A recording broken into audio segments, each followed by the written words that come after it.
What does losing feel like to you? It's exciting Why is it exciting?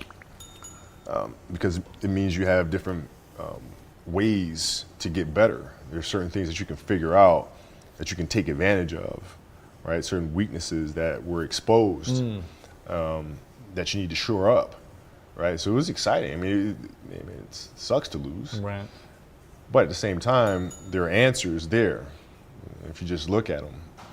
Because you get the information from losing more than from winning, probably. Yeah. I mean, the answers are there when you win too. You just have to look at them. Yeah. Right. So it's a constant process. It's exciting when you win. It's exciting when you lose because the process should be exactly the same, whether you win or you lose. As you go back and you look and you find things that you could have done better.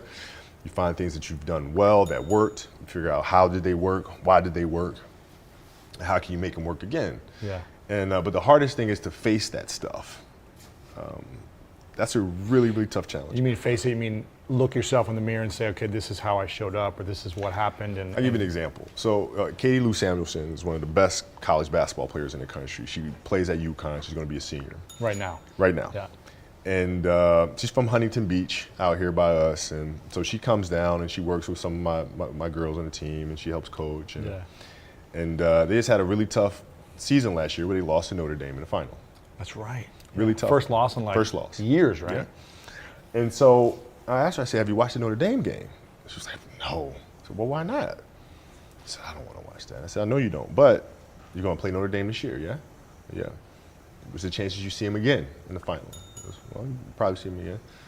I said, well, you can't show up and play them without knowing why you lost that one, right? So, you know, the mistakes that you've made in that game, you have to do the hard stuff and watch that game and study that game to not make those mistakes over and over again just because you weren't brave enough to face it. So she came down to the office. I brought her down to the office and we sat down, we watched that game together. Wow. Right? And you gotta deal with Face it. You gotta deal with it. Face it, learn from